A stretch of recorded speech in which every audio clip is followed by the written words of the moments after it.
Good afternoon, everyone. Did you see the shoreline slippage in Norway? Barns, houses, and all straight into the sea. As we get into this Square of the Gas Giants 2024, you got to wonder what happened with the Easter Island statues buried at different depths from the head to the belly. Maybe that was mud coming off of that volcano there, something similar to this slowly rolling downhill. And because of shaking crust, volcanic activity, mud flows, and landslips, really going to increase into 2024. Oh, wait, that's a once in a 2,000 year cycle. Haven't seen this line up here in the planet since 79 AD. Does it make sense why you're being so distracted right now? Bank of America is predicting gold to nearly double to above $3,000 per ounce. And gold is often the most sought after investment hedge to protect wealth during times of economic uncertainty. With never ending printing by the Fed, we're fighting an uphill inflationary battle.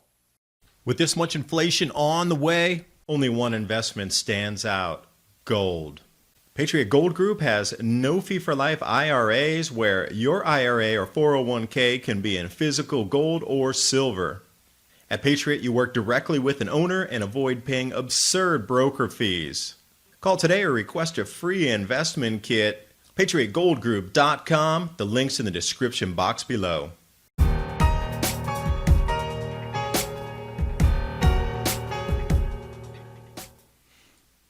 wanted to try to intertwine a couple of ideas here about something called a mud flood. It's more properly termed a global liquefaction event. And the more I look into it, the more it's about our crust magnetically being squeezed and water emanating or mud emanating out of the crust and then burying at different levels and depths, whatever's on the surface. So best estimates are in 2024, when we get this planetary geometry of this square, along with the sun going into a decreased activity state as this grand solar minimum intensifies over this and next solar cycle, Earth's going to have its crust tugged a little bit as we move through. I've been saying, start to look for an uptick in volcanoes, earthquakes, and crustal slippage events, and unusual landslide activity. Well, here we go. This fits the bill. Norway yesterday, this shoreline ripped away. Some are saying it's because of the 4x amount of snow in the area at the time, but I can't believe that much runoff, even though these homes have been there for decades and decades, would really cause an entire section of the coast to slip off like this. And even the motorhome did not escape. Everything was floating in the water and then it churned back in on itself. We're going to start seeing a lot more of this. And when you look at the topography, it's not that steep for that entire area just to rip off. A couple thousand foot of coastline. Now imagine if it's a couple miles of coastline the next time that this happens. The reason I say that is, we're familiar with these floods that come down from the hills. Generally, it's a bunch of mud that's pushed down with the water. You just don't get entire sections of a coast lifting off like this. But it did bring me to a point here where I've had a lot of information sent to me over the last couple of years on something called a mud flood, to check it out. Globally, there seems to be a lot of buried buildings at certain intervals about every couple hundred years, to be a lot of floods that involve an enormous amount of mud flow in them. So I'm thinking, even with the increased rainfall and these moving jet streams and whatnot, could there be that much extra water that would create this many mud kind of slide flows? So I wanted to start right here on Rapa Nui, Easter Island.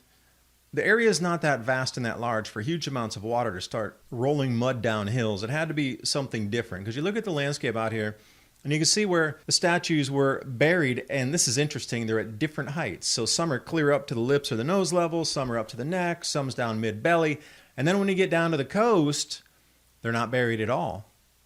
Now some of the reasons for this would be, well, the amount of dust blowing through the air increases at an inch a year, and then they're trying to work out how long that would be. And to take a look at what mud might do if it emanates from the Earth's crust, squeezed out like toothpaste. This is exactly what you would expect. Things that would be buried higher up the mountain where the mud emanated from as it was being squeezed out. Now, volcanoes and different cones are obvious points because there's already a break there. That's why it formed in the first place.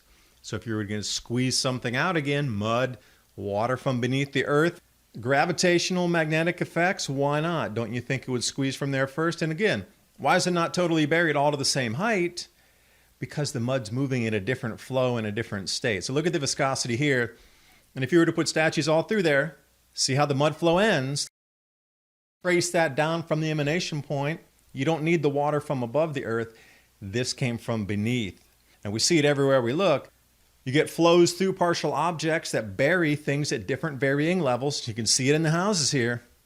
Top of the roof there, a little bit back. The blue you can see on an awning. And then you go right down in the neighborhood, not touched at all. This is exactly the same thing that's on Rapa Nui.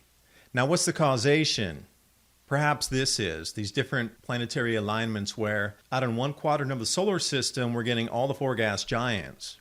Now, remember Jupiter and Saturn, quote unquote, unignited stars, like our sun, has ignition. Jupiter and Saturn don't, but if we go back through the ages, we start to see that they did have more of an emanating glow. So the amount of magnetic tug when they're lined up in a square just like this, with our Earth in the center, and the sun going into a decreased activity state in this grand solar minimum, we're going to have a lot of extra influences on our crust for a few year period here moving through 2024. Right around 2024 is when the heaviest effects of this should be seen, but because it takes a few extra years for Jupiter to move in front of us to be able to get to here, we should start to look for effects beginning right now. This is actually when the magnetic field coupling is going to start affecting our crust as those planets line up. This is the point. 2020 to 2021 is when you're really in earnest going to see it to the point where this no longer can be hidden. And look at all the distractions that you're not focusing on any of this anymore. And during these times of uncertainty, it would be a good idea to have long-term food storage, giving you the peace of mind that you can use this to transition into a more self-sufficient lifestyle and way of life. The link's in the description box below. It's another way to support the Adapt 2030 channel. I thank you for watching, and I will see you next time.